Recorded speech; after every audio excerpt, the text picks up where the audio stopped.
Hello everyone.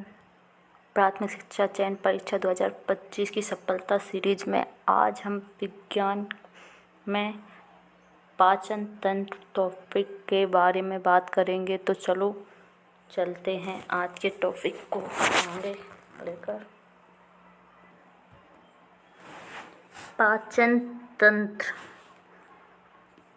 तंत्र 4 भागों में विभाजित है। पाचन प्रक्रिया के चरण, पाचन अंग, पाचन से संबंधित एंजाइम और विभिन्न पदार्थों का पाचन। तो सबसे पहले हम पाचन प्रक्रिया के चरण देखेंगे। कौन कौन से पढ़ेंगे? अंतर्ग्रहण, फिर पाचन, फिर अवशोषण, फिर स्वांगीकरण, फिर मल परित्याग। इसके बाद हम पाचन अंग पढ़ेंगे। तो पाचन अंग में पढ़ेंगे हम मुख गुहा, आमाशय, छोटी आंत, बड़ी आंत।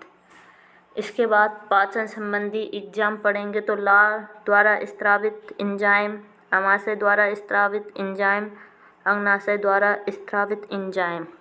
इसके बाद हम पढ़ेंगे विभिन्न पदार्थों का पाचन, कार्बोहाइड्रेट का पाचन, वसा का और प्रोटीन का पाचन। आज की क्लास में ये सब पढ़ने वाले हैं। ये देखिए पाचन तंत्र का चित्र है। मुख से खाते हैं, फिर लाल ग्रंथि में जाता है, फिर ग्रसनली, फिर यकृत, फिर ग्रसनली, आमाशय, अग्नाशय, बड़ी आंत, छोटी आंत, पित्ताशय। ये सबको डिफाइन किया है इस चित्र में। ये पाचन प्रक्रिया के चरण। तो सबसे पहले पढ़ेंगे अंतर्ग्रहण। मुख में भोजन ग्रहण करने की प्रक्रिया को अंतर्ग्रहण कहते हैं। सेकंड, पाचन। कुछ भोजन ऐसे होते हैं जो सीधे अवशोषित नहीं होते हैं, इसलिए गैर अवशोषित भोजन का अवशोषित किए जाने योग्य भोजन के रूप में रूपांतरण की प्रक्रिया को पाचन कहते हैं।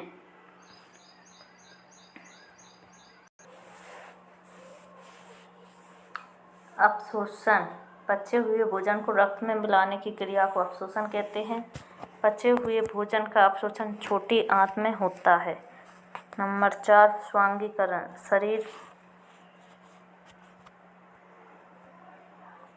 शरीर में अवशोषित भोजन का प्रयोग स्वांगीकरण कहलाता है।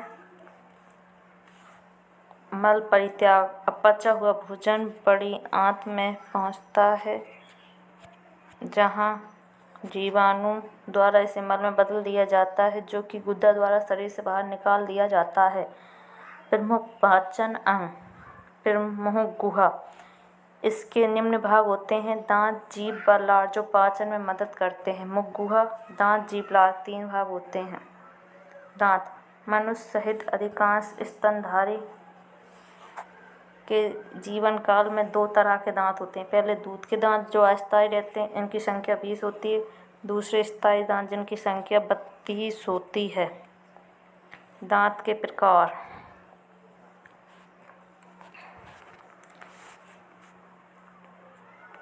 दांत के प्रकार: कुंद्रित दांत, रद्नक, अग्रचर्वणक, चवर्णक। कुंद्रित दांत 4x2 8 होते हैं। रद्नक 2x2 4 होते हैं। प्रीमोलर 8 होते हैं और मोलर 12 होते हैं। कटिंग के लिए कुंद्रित कटिंग टीथ कहते हैं और रंध्रनक को ट्रेनिंग टीथ कहते हैं। अग्रचर्वणक को ग्राइंडिंग टीथ कहते हैं और चर्वणक को ग्राइंडिंग पुशिंग टीथ कहते हैं। मनुष्य के दांत 4 भागों में बटे होते हैं: कुंद्रित भोजन काटने हेतु, रंध्रनक भोजन चीरने हेतु, अग्रचर्वणक भोजन पीसने हेतु, चर्वणक भोजन पीसने तथा धकेलने हेतु। ये देखो इसमें दिया गया है। इंसिसोर, काइनिंग, प्रेमोलर्स और मोलर्स दांत। हाथी का बाहर दिखने वाला दांत इंसिजर प्रकार का होता है। सिर का मांस खाने वाले दांत कैनाइन होते हैं। दांत में इनेमल पदार्थ की परत चढ़ी होती है। शरीर का सबसे कठोरतम पदार्थ होता है। इनेमल शरीर का सबसे कठोरतम पदार्थ होता है। तो ये क्वेश्चन आ सकता है। जीभ। जीभ में उपस्थित बेलर ग्रंथि लार को संग्रहित करती है। जीभ में लगभग 2 से 9,000 तक स्वाद कणिकाएं पाई जाती हैं। बच्चों में स्वाद कणिकाओं की संख्या अधिक एवं बूढ़ों में कम होती है, अर्थात स्वाद कणिकाओं उनके साथ कमी होती है, इसलिए बुढ़ापे में स्वाद नहीं मिलता लोगों को। महिलाओं में पुरुषों की अपेक्षा स्वाद कणिकाओं संख्या अधिक होती है, इसलिए तो महिलाओं को खाने की ज़्यादा ज़रूरत रहती है, ये खा लूँ वो खा लूँ। बेलर ग्रंथि जीभ में पाई जाती है जो लार का संग्रहण करती है। जीभ में 4 प्रकार के स्वाद आते हैं। मीठा अग्र भाग पर, नमकीन खट्टा नंबर 4 कड़वा पक्ष भाग पर। हाल ही में वैज्ञानिकों ने अपनी शोध में एक नए स्वाद उमामी को बताया जिसका टमाटर जैसा स्वाद होता है। लार। वयस्कों में लार का पीएच औसत मान 6.8 होता है। प्रतिदिन वयस्कों में 1 से 1.5 लीटर लार निकलती है। लार का संगठन जड़ 98%, अन्य तत्व 2%, vitamin C, calcium, magnesium, enzyme इत्यादि होते हैं। लार में टायलिन, लाइसोजाइम व अल्फा लाइपेज एंजाइम पाए जाते हैं। कौन कौन से एंजाइम पाए जाते हैं? टायलिन, लाइसोजाइम व अल्फा लाइपेज एंजाइम पाए जाते हैं। व्यस्क मनुष्य में लार ग्रंथियों की संख्या 600 होती है एवं ये मुख्यतः 3 प्रकार की होती है। पोरोटिस ग्रंथि, ये सबसे बड़ी लार ग्रंथि होती है जो कान के नीचे पाई जाती है। सबलिंगुअल ग्रंथि, ये दांतों के नीचे पाई जाती है, ये सबसे छोटी लार ग्रंथि होती है। सबमेंडिबल ग्रंथि, जो जबड़े के नीचे पाई जाती है। पोर्टिंग ग्रंथि के फूलने से मप्स गलसुआ रोग हो जाता है। अमाशय। अमाशय में भोजन 3-4 घंटे रहता है। अमाशय की क्षमता लगभग 1.5 लीटर होती है। अमाशय की प्रमुख कोशिकाएं पेराइटल कोशिका, श्लेष्मा कोशिका और प्रधान कोशिका। पेराइटल कोशिका हाइड्रोक्लोरिक अम्ल और श्लेष्मा कोशिका म्यूकस, प्रधान कोशिका में जठर रस, पेप्सिन और रेनिन होते हैं।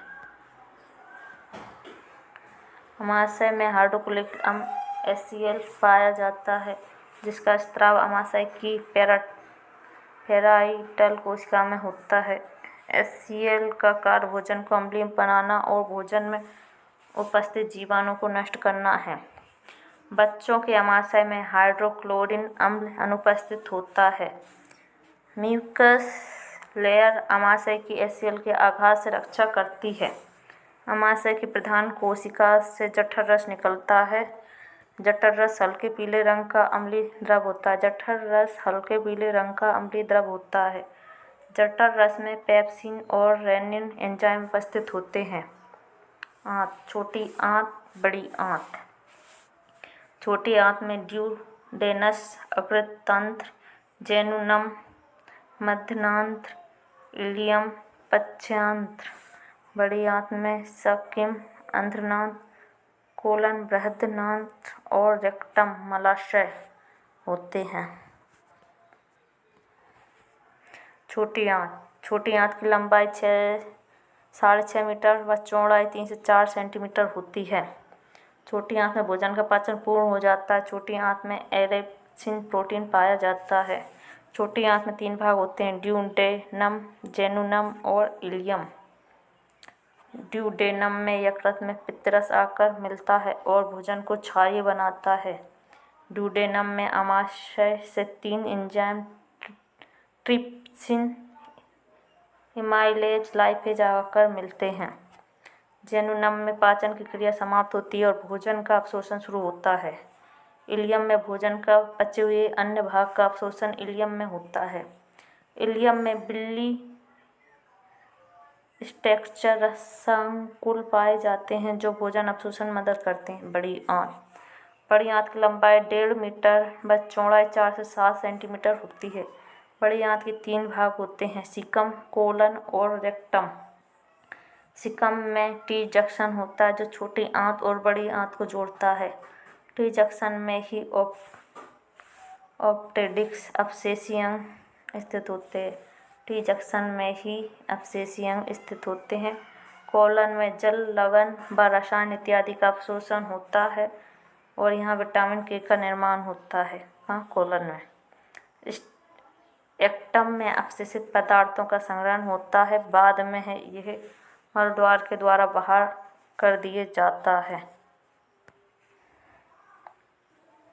हजारों लोग पुराने नंबर चला रहे हैं किसी एक कॉल के इंतज़ार में। पढ़ते रहो, सरकारी जॉब के बाद शायद वो कॉल आ जाए।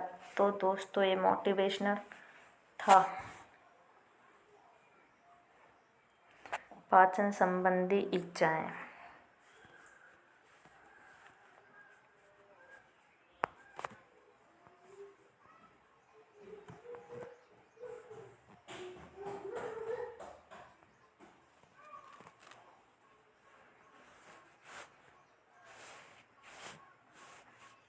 लाल ग्रंथि में टायलिन और कार्य इसका स्टार्च कार्बोहाइड्रेट को माल्टोज में बदलता है तथा भोजन को क्षारीय बनाता है। और लाइसोजाइम ये आंसू और पसीने के साथ आए जीवाणु को नष्ट करता है। जठर रस पेप्सिन प्रोटीन को तोड़कर पेप्टोज में बदल देता है। रेनिन कैसीन दूध में उपस्थित प्रोटीन को तोड़कर पैराकैसिनेट में बदल देता है। ट्रिप्सिन पेप्सिन के द्वारा बनाए गए पेप्टोज को पॉलीपेप्टिड्स अमीनो अम्ल में बदल देता है। अग्नाशय इमाइलेज टाइलिन के द्वारा बनाए गए माल्टोज को ग्लूकोज में बदल देता है। लाइपेज वसा को बसीय अम्ल और कोलेस्ट्रॉल में बदल देता है।